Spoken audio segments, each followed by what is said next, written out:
Oi, pessoal. Dando continuidade à nossa aula de farmacologia na insuficiência cardíaca crônica, a nossa segunda aula. Na nossa primeira aula, a gente abordou os fármacos que eles aumentam a sobrevida, e hoje a gente vai falar dos fármacos que são usados na insuficiência cardíaca crônica, mas que não têm comprovação de aumento de sobrevida. Aqui são algumas referências que eu utilizei. Só para relembrar, né? Na primeira aula a gente falou de Ecabra, de antagonista dos receptores de mineralocorticoide, de beta-bloque, de sarcobitril valsartana, de nitrato hidralazina. Hoje a gente vai falar dos diuréticos, digitálicos e ivabradina. Vou começar falando dos diuréticos de álcido tiazídicos. Por que eu vou usar diurético num paciente com insuficiência cardíaca? Para reduzir a sobrecarga volêmica desse paciente. Reduzindo a sobrecarga volêmica, eu vou aliviar a congestão e vou diminuir o trabalho do meu coração. Lembra lá da fisiopatologia, o que aconteceu? Qual foi o start de todo esse processo, dessa ativação excessiva do sistema nervoso simpático, da ativação excessiva do sistema renina-aldosterona? Foi a sobrecarga cardíaca. Então, eu vou tentar aliviar o meu coração, aliviar o trabalho do meu coração, né?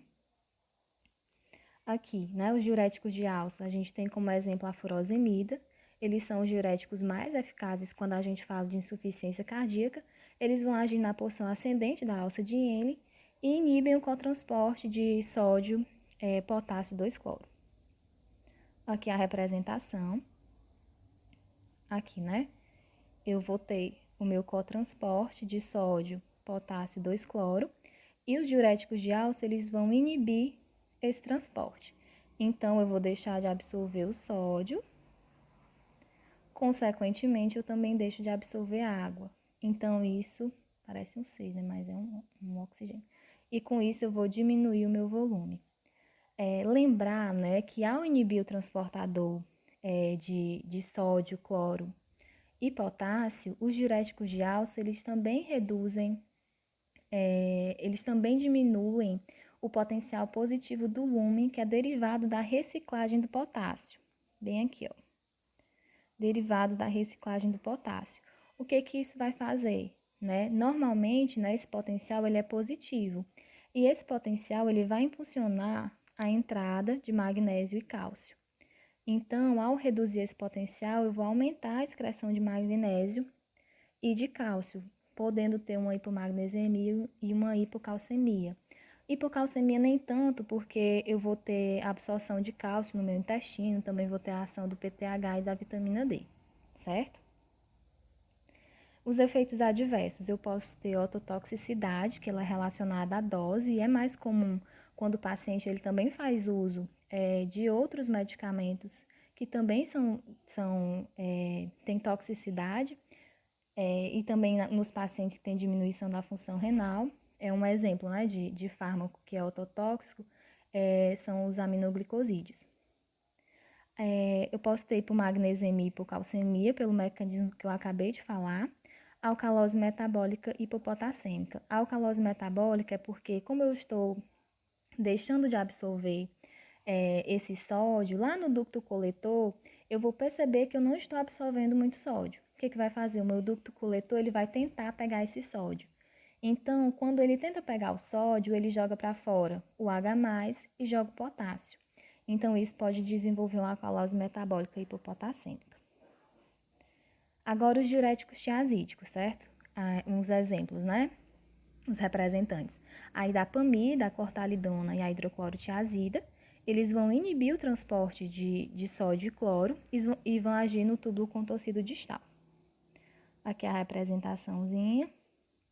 Aqui eu tenho o meu transportador de sódio e cloro e os diuréticos tiazídicos vão agir aqui inibindo esse transportador. Daquela mesma maneira, eu vou inibir a absorção de sódio, vou deixar de absorver água e vou diminuir a minha volemia, certo? Os efeitos adversos dos diuréticos tiazídicos são muitos. A gente pode lembrar dos 4 hipers e dos 4 hipos. A hiperuricemia, porque o diurético tiazídico ele vai ser excretado pelo mesmo canal que o ácido úrico. A hiperlipidemia, eu vou aumentar a minha concentração de colesterol e LDL. A hiperglicemia, porque os diuréticos tiazídicos, eles comprometem a liberação pancreática de insulina e também diminuem a utilização da glicose. Por isso que eu vou ter hiperglicemia e hipercalcemia. Os hipos, né, eu posso ter hipopotassemia, posso ter hiponatremia, né, porque eu estou deixando de absorver o sódio. A hipopotassemia pelo aquele mesmo mecanismo que eu disse, né, é que o meu ducto ele vai perceber que eu estou deixando de absorver o sódio e vai absorver o sódio e jogar H mais potássio. A hipocloremia e hipovolemia e posso ter a alcoolase metabólica e hipocalêmica pelo mesmo mecanismo dos diuréticos de alça. Lembrar que eles são derivados da sulfa, eu também posso ter uma reação alérgica. Os digitálicos. O que os digitálicos eles vão fazer na insuficiência cardíaca? Né? Eles vão inibir o sódio potássio ATPase. Com isso, vai aumentar a concentração de cálcio no meu retículo sarcoplasmático e vai aumentar a contratilidade do meu coração. Ele vai dar mais força para esse meu coração, certo? Quais são os efeitos colaterais?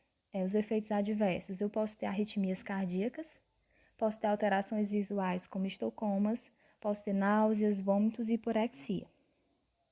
A ivabradina. A ivabradina ela vai inibir seletivamente a corrente IFANE no tecido do nó sinoatrial e com isso vai reduzir a frequência cardíaca. Lembrar que ela não deve ser usada durante a gravidez. E quando é que eu vou usar os diuréticos, os digitálicos e a ivabradina? Os diuréticos de alça eu vou usar para controle da congestão, então sempre que meu paciente estiver congesto eu posso fazer uso de diurético. Os diuréticos tiazídicos associados ao diurético de alça para controle da congestão persistente, apesar de uma terapêutica otimizada e incrementos na dose de diuréticos de alça, e início de diuréticos na insuficiência cardíaca de fração de ejeção reduzida assintomática. A digoxina eu vou usar na disfunção do ventrículo esquerdo sintomática, apesar de uma terapêutica otimizada com terapia tripla, né? Aquela que a gente já viu, que é IECA-BRA, beta-bloqueador e antagonista de mineralocorticoide, para reduzir sintomas e hospitalizações. Também posso usar em disfunção de ventrículo esquerdo em pacientes com fibrilação atrial sintomáticos, apesar da terapêutica otimizada, para controle de frequência ventricular. E disfunção de ventrículo esquerdo assintomática ou com fração de ejeção preservada em ritmo sinusal.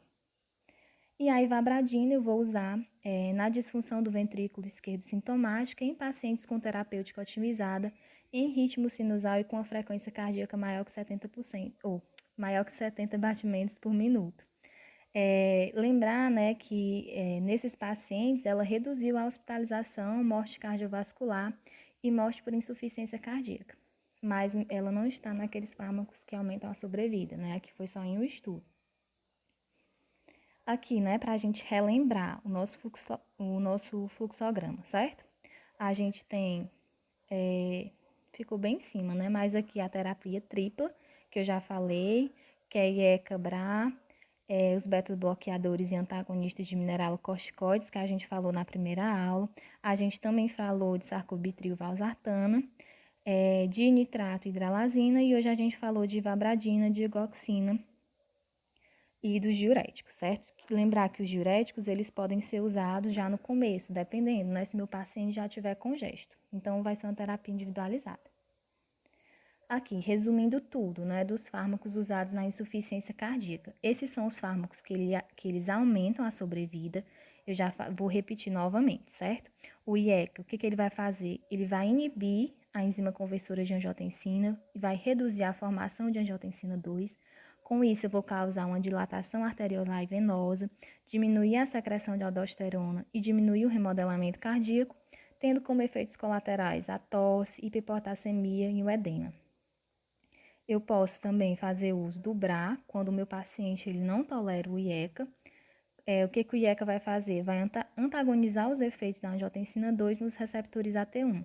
Os efeitos são os mesmos dos IECAs e os efeitos adversos de hiperpotassemia. O beta-bloqueador ele vai bloquear competitivamente os receptores beta-1, diminuindo a frequência cardíaca e diminuindo o remodelamento cardíaco, e como efeito adverso tem uma bradicardia e o bloqueio do nó atrioventricular. bloqueio atrioventricular. Os antagonistas de mineralocorticoides, eu vou ter o bloqueio dos receptores de aldosterona no túbulo coletor. Com isso, eu vou aumentar a excreção de sal e água e também vou diminuir o remodelamento cardíaco. Os efeitos adversos, a hiperportacemia e as ações antiandrogênicas. Na espironolactona, né? Lembrar que a espleronona ela tem menor afinidade para os receptores androgênicos.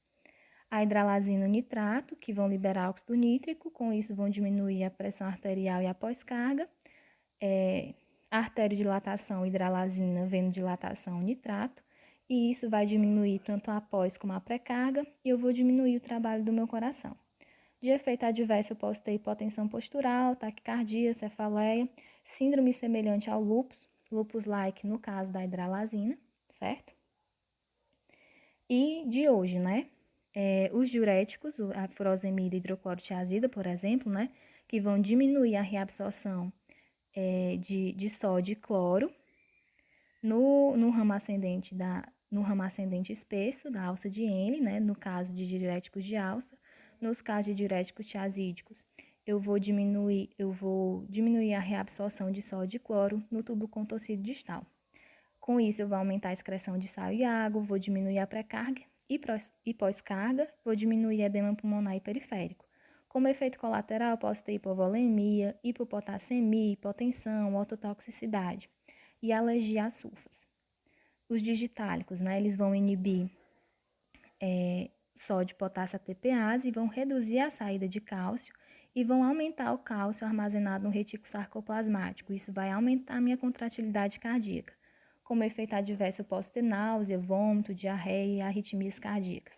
E a ivabradina, que ela vai inibir seletivamente a corrente FANE no tecido do nosso sino atrial, reduzindo a frequência cardíaca. Isso, como efeito adverso, né, eu posso ter bradicardia. E era isso, gente. Se vocês tiverem alguma dúvida, algum questionamento, vocês podem falar comigo.